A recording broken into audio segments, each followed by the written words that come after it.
This is what one of the things we talked about with Alex Jones the other day was, I think we talked about on the show, the chicken analogy I like to use. I don't know if it was on the I think it was on the bonus segment perhaps. So people are getting we'll tell you the story, and then I like to hear your thoughts on this.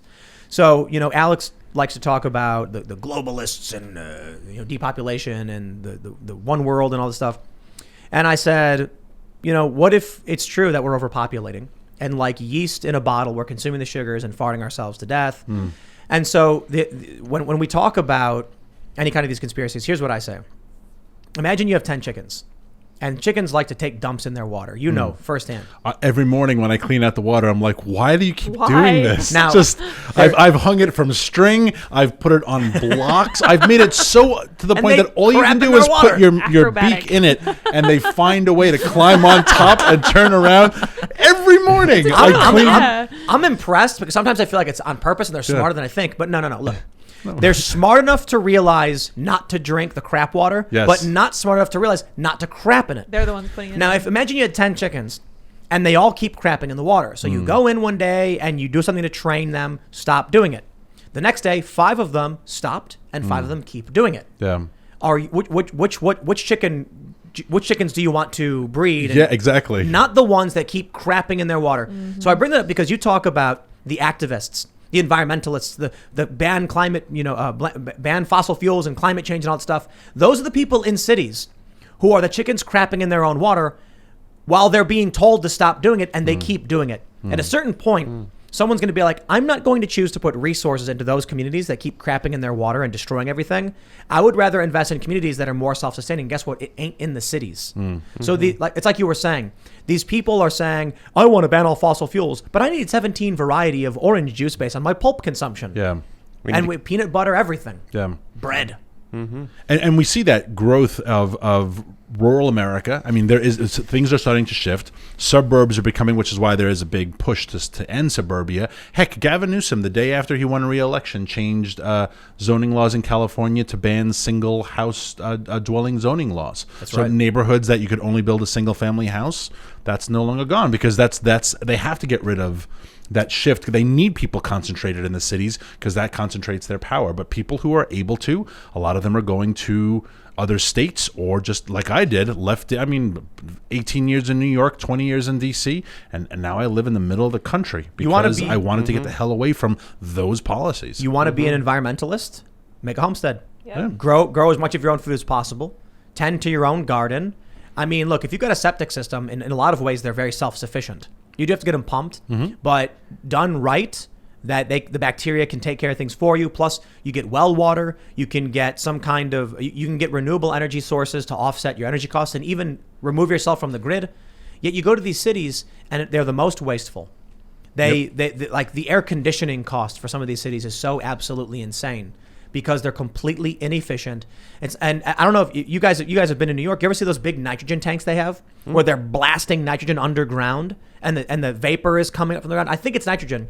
What I was told, and I fact check man this one because this was just scuttlebutt I heard from like a local guy in New York, is that the underground cable infrastructure is so old, it's overheating and melting. Oh. So they just wheel in big tanks of nitrogen to blast. Liquid nitrogen to cool it off. And they blast it to cool the cable so they don't melt. Wow. You've got infrastructure so old and decayed that we are wasting ridiculous amounts of energy to sustain this system, and we keep building on top of it. Yeah. Those are the people that are voting nationally to implement rules on West Virginians who have like very little carbon footprint and tend to their own chickens and goats and grow their own corn or whatever. They're the people who will, and I know friends who have done this, and I do make fun of them, so I apologize if anyone listening is that person. They are the people who will Postmates a bagel at 9 a.m. to their house. That's true. And they will talk about sustainability. And you said, you know how many fossil fuels how much waste there is that you couldn't either walk yourself or you didn't buy bread and make your own little toaster? Not only that. No, but I really wanted to have really good bagels in this one place, and they will spend I know people who have spent up to $18 for like a bagel with cream cheese because that's just what they wanted for breakfast. So Don't it's tell like me you're going to abolish fossil fuels. It's like WALL-E. You know, the big fat people sitting in the chairs. Oh, yeah. I know the story about Postmating the bagels, man. I've seen in New York people being like, I've ordered a tea. Yeah. I've seen people order a bubble tea. Yeah. And I'm like, you had someone come on that like little electric moped that consumes energy so you can have a bubble tea. Yeah, and those are the classes we're building now. So there's the elite class, there's the coding class, learn to code, and we will have this enormous working class of. Now, maybe one day you'll be able to Postmates through artificial intelligence. We're not there yet. Someone is still cutting open the bagel and putting the cream cheese on it and handing it off to the guy. Maybe we're 20 years away from all that being automatic. But as of now, we still need. Actually, it seems like we need the Uber world. We need a growing unskilled labor, which is the not pejorative sense, I mean it in the economic sense, unskilled labor workforce. And why are we importing tens of thousands of them every month? Because that keeps part of that economy going and people like it. I'm thinking about human behavior, and you mentioning like maybe we'll get to the point of the AI making the bagel or whatever. In Star Trek, Captain Picard goes, computer, tea, Earl Grey, hot, and then it just appears in front of him. I wonder about what humans would do if we had access to that stuff. I think people would gorge themselves to death. Yes. I think it would. So I think there's a lot of people in this country that have the ability to eat whenever they want because they have access to enough resources to do so. And I don't even mean that much money. Somebody makes, mid 5 figures and they decide to use their excess cash to just eat.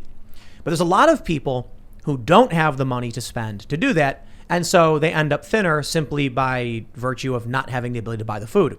What if everybody had the ability to walk up to something and just be like, entire cheesecake, caramel on top, extra whipped cream, pumpkin spice. And you could just keep doing it and they would gorge themselves. I wonder if people would just, if they really did have that kind of level of technology, if we reduced the cost to near zero or did a UBI and we had AI producing everything, I think people would be like Wall-E. They'd sit in chairs and they'd be like, I wash myself with a rag on a stick. Yep. Yeah, that would be an awesome, kind of cruel, but an awesome experiment. Like imagine if you had to take someone who was willing to, they had to work from home, and you're going to live in this room for a month. Here's your job, blah blah blah. But when you ask for something, you're going to get it. Just like we can't do it instantaneously. We need a little bit of time. But like it's lunchtime. What do you want to eat? It's dinner time. What do you want for dinner? It's breakfast. What do you want for dinner? It's movie time. What do you want to watch? And you would wonder if after a day it would be like, I want to watch porn. I want to eat this. I want to eat this. I want to eat this. And you'd love to know if after the month the person would come out dead, or if they, or if at a certain point they'd be like, I feel disgusting. Like we all do that, bachelor party weekend and you're drinking and open barred, even at a wedding. But at a point, most of us are like, you know what? Can I just have a water? Right. You wonder if people would. I'd be curious to see if you could do it with multiple folks, how many would just become that gluttonous, disgusting slob. I think five folks from the city and 5 folks from the country. I'd love to see. I like to think about a certain. I know sounds like a reality show we should fund. It does. Yeah. Now I know I know what my tastes are, and I don't know what I would ask for, but I like to think that by like the 3rd day, I'd be like, well, I'm not going to have dessert again. This is brilliant. But would I? Utopia Island, and we take 5 people from the city, 5 people from the country. And every morning they can request anything they want at all. Yeah. I mean, obviously you can't get a jet. The point is, in terms of your living, you have access to any food, any entertainment. You just have to trick them, as all good all good experiments do. You have to trick them to think that the experiment is about something else. Right. They can't know it's about their food choices. Right. And part of this, you can ask for whatever you want to eat. But the experiment of the 10 of you on this is you have to build. No, it's a reality show. Yeah, on this reality show is something else, and they don't know that. This is really the experiment. I would fund that. I think that would be awesome. Yeah, I want to know the results of that. I would love to see what people would do. We We would tell people like the goal of Utopia Island is to perform tasks or do X, and then as an aside, we'd say put in any order for any kind of food you want. If you have a craving for a blue cheeseburger, onion rings, anything like that, you want a steak, let us know, and we will get whatever food, whatever entertainment.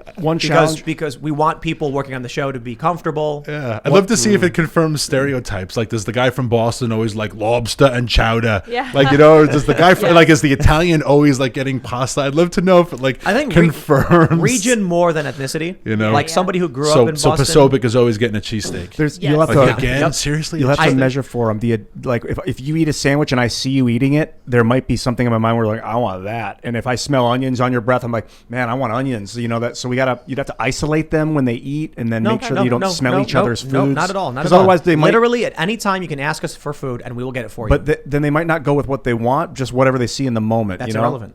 Well, it might taint the study. Why would it taint the study? Because you don't know what their real choice. Like it changes what their choices are. There is no real choice. It's literally like you need to control. When people are in a group, when people are on an island, that's not the point of the study. The study is we will give you access to any food at any time of the day. You let us know. We're here for you. Just let us know what you want. Literally, you name it. You want tiramisu? We'll get you tiramisu. You want a whole cheesecake? We'll get you a whole cheesecake. Just literally tell us. It would be curious to know if like your tendency is to be healthy. Like I'm not going to smell your salad and suddenly crave salad, but like if you smell my chocolate cake, would you suddenly be like, that smells really good? Oh, you know yeah, what? I'll have chocolate. People cake. go in the fridge and they're like, "What's in here? Yeah. I'll eat that." You Yeah. know, like, Social. so But you need imagine a if control it was study. anything. I'm thinking of frise salad with cranberry, pine nuts, and spirulina. There you go. I mean, I think you'd be surprised. I think there'd be a lot of people. it's the She's an best exotic dancer. green. It's a seaweed, and it's one of the healthiest foods on earth. Now here's Spirulina. It's like an algae, isn't it? Yeah. Here's the funny thing. Could you imagine somebody comes in like a working class person, moderately like average weight, and they're like, I can order anything. You literally tell us what you want to eat while you're on the show. We take care of you so that you can. I'll take a T-bone. I'll take a mashed potatoes and some asparagus. It's like you got it. We come back. I'll take a dessert. You want a dessert? Oh, absolutely. You want apple pie, ice cream? Done. Pumpkin spice, cake, carrot cake or whatever. And then by the end of the month, they're like 40 pounds overweight. It's disgusting. I think you'd find it. Yeah, I think it'd be would. curious to see if people would gorge themselves if they were given unlimited options. Or do you have like the question is, does the human individual have the ability to regulate itself, or is it, again, we're back to Locke and Hobbes, or is it the society that regulates you? Right. Is it you looking at me when we have 2 p.m. check-in that you're like, whoa, Turner, you got a little chunky there, like, am I not eating because I see that you see that I got fat, or am I not doing it because of my own self-awareness? Here's another idea. We also have a plant who does nothing but eat nonstop. Not slovenly, not like rah, rah, rah, but just being like, whenever they see him, he's got like he's got Like fried Brad chicken Pitt or- in Ocean's 11. Do you ever notice in Ocean's he's 11? always eating. He's always eating something. So they walk in and he's got like a thing of mac and cheese and he's like, hey, how's it going? What's been going on? And then the guy walks in, he's got like a cheesecake and he's eating. And then someone says, I'll take a cheesecake too. Yeah. And then this person secretly is just exercising full speed. And, so they're always looking really good, but they're always eating nonstop. We could do it with animals. We could try. There are certain dog breeds that they call free feed, that people that just leave food, and when the dog is hungry, it will go. If I did that to my dogs, they would eat until they threw up. They would eat the throw up. They would eat, and they like, you cannot have food around. They're very well trained. They wouldn't ever eat my food. But I'd be curious to see if humans have that, like certain dog breeds. Some do and some don't. Can I legally do a chicken Utopia experiment? Oh. So we're building the new chicken city. Yeah. It's going to be fully enclosed because we have a fox. Yeah. And then a hawk just recently attacked, and then Roberto went, and then all the chickens ran inside. So we're like, okay, we'll do the chicken run. We'll do the whole thing covered. Yeah. You can walk in it, but you have to go through the door. What if we just let them keep having babies? Well, you know what I'm going to do? I want to get a big, huge, maybe like 50-gallon food thing that we just fill up, and they just eat the food, and the food comes down, and they keep eating it. I think it doesn't spoil as long as it stays dry, right? Yeah, my chickens, I have every now and then gone out and there's still food in their bowls because they like to peck at the grass and they like to peck at bugs. I don't see them eating to the point that the food is gone. My dogs, yes. But the point is, if we give chickens access to unlimited food and water, and they keep having babies, will it turn out like the rat Utopia? Will chickens, as different kind of animal, they're not have a different chromosomes, right? Birds. ZW or something? I don't know. Will they have a different reaction to a limited space but unlimited resources? No. They stop. Even The roosters will fight each other. Even your 3 chickens that are too small to be in the public but are a little too big for, like, they want out because their space is getting small. So yeah, they need, if their space is limited, they'll start getting crazy when they get on top of each other. Yeah. Yeah, that's the challenge, because we got 3 of the babies are fully feathered now. I think they're at 7 weeks but they're not big enough to be with the rest of the chickens because they'll get attacked. That's the problem when they start breeding at different times. That's why you have to control your roosters. You know, we can do You've got though. all these different ages, and it's Too much work. We just we let the older ones out of the enclosed coop and then close the door so they're in the run, and then we let the little ones out in the enclosed section to run and do chicken stuff. Yeah, it's a tight space in there for them. Plus we have 5 black star babies now. They're beautiful. Special breed. Yeah, the girls. They're cool. Every inch of their bodies are black, except one of them has 1 white feather. What? Nice. That's a big part of the rat Utopia experiment is the lack of space. They're stuck in a space, so they have infinite stuff. That might not be a problem, Like New York. right? Yeah. Your And space is like, limited. Like Earth, we're stuck here right now. Yeah. People keep trying to go higher, but you're still stuck. Yeah, if we could somehow remove that from the study, that'd be an interesting study. Yeah. Might not be any social issues at that point. I have tried to convince people, as you know, I'm about 2 hours outside of DC, and I've had a lot of friends come for the weekend, and they talk about how it's almost therapeutic, right? I think one of the biggest problems with DC or New York or any city is that many people never get a chance to not live in that When environment. I think of New York, I think of gray, like looking through gray air because it's so dirty. I just imagine the grayness of that city, and I think it's the brake dust and the carbon lack of monoxide. light, right? I mean, when you Interesting. have when yeah. every building is 70, 80, 90 stories, you live in the shadows a lot. It's very hard to get some. That's why people flock to Central Park. There's not a lot of sunlight, especially in the Midtown area. So, yeah, you're surrounded by huge, tall. Oh, New York. People don't understand this. It's With- tough. It's a tough place to It's live. worth seeing once. at Imagine an apartment where your only window, when you look out, is a brick wall. Yeah. Why? Because it's within like 5 feet of the other building. There's nothing to see outside your window but a brick wall, and you're locked in there for like a year. And you're paying $4,800 a month Yeah. for Yep. it. Yep. People lose their minds. Yeah. It's like solitary confinement. But they don't know they're losing their minds. That's the crazy part. A lot of times when you're losing your mind, you don't realize you're losing your mind. It's just things to start to seem. You get angry at stuff. You get less a little tolerant. You know, that's losing your mind. That's an aspect of losing your mind. Yeah. Yeah, getting back to that theme that we always return to of people getting mean. Just wait and see how mean they are when the prices keep going up and the scarcity really kicks into place. That's when you're going to see a lot of mean-spirited just escalate. Yeah, if Alex Jones is right, then I hope you guys are getting out of cities. Yeah. Done. Yeah, people are just nicer in the cities, and quite frankly, when I go grocery shopping, everyone's got a gun. Nicer in the cities? No, outside of the cities. Yeah. You know, when I go to the grocery store, you know, a lot of people are concealed carry, and it's just nicer. People are friendlier because they're country folk. I'm a big proponent, and like I said, and I'm a city kid. I am multi-generation city kid. I'm becoming a country boy, but I am happier in the country than I ever could have been in the city. It's really just a different lifestyle. It's funny when you're with city people in the country, and they'll point out to you someone's gun. They'll be like, "Oh, yeah, that guy's got a gun," Yeah. and I'll be like, "Okay." Yeah. Yeah. They'll be like, "Yeah, he's got a gun." And I'll be like, "I know half the people here probably do. You just can't see him." You mean he's open carrying? We can see. Yeah. You don't need to tell us. But, you know, I'm not going to pretend to be some country boy either. I grew up in the city. I've only been out here for a year. I was in Northeast Ohio. I grew up in the suburbs, Chicago Falls, and I kind of always loathed the country because it was like less technology. You know, I like to play video games. We'd go to my aunt and uncle's house in the country, and it was just boring. There was cows, you know, there were fields. It smelled stinky, and there was nothing to do for me because I was a city boy. But then I went to the city. I loved it. Then the internet came out, and now it's like fresh air. Fresh air is number one. Yeah. Fresh air, man. I smelled that dank stank for so long in New York Yeah. City. It started to destroy my mind. I mean, Yeah. Yeah, and silence, which I think we as a society have less tolerance for silence. That's why how many people couldn't get through the entire movie? What was the movie where they weren't allowed to talk because the aliens? A Silent Place? People I know couldn't get through it because it was too quiet. You know, I mean, Interesting. how many people walk with? You know what amazes me when you see people driving with earbuds in, and you don't even put on the radio. Like it just people are constantly, and our younger people, and they sound like an old fogey, you young folks, but our younger people are bombarded by sounds nonstop. Internet, phone, music. Silence is key to any thoughtful person, and you don't find a lot of silence in the city. When we go outside at night, we hear really weird things. Those weird bugs. Yeah. Yeah. It's like, it's Kind of fun. There's stink scary. bugs, right? Aren't they coming No, back? no, no. Oh, stink bugs are back. Yeah, they are. They're stink back. You know what the funny thing is? Yeah. Stink bugs are back. I have the air conditioning on like super Invasive cold. species from China. Yeah. Yeah, that Well, I brown have- marmoladed stink bug. I have AC on full blast, Oh, I know. And it's like 75 outside and 60 in the house, and they're still trying to come in, Yeah. and then they get cold and fall to the ground. Like The stink bugs? Why are you coming into my freezing house? Yeah. I don't understand that. I guess it's instinct. They go inside to escape, for the winter, but then it's colder inside. The good news is chickens absolutely love. I was just stink gonna bugs. say that. Try to catch them, Yeah, and they it's play fun. like stink bug rugby. You just They take grab one. them, they run. You give it a little shake so he's stunned. Oh, sorry, this is mean. You give it a little shake so it's stunned.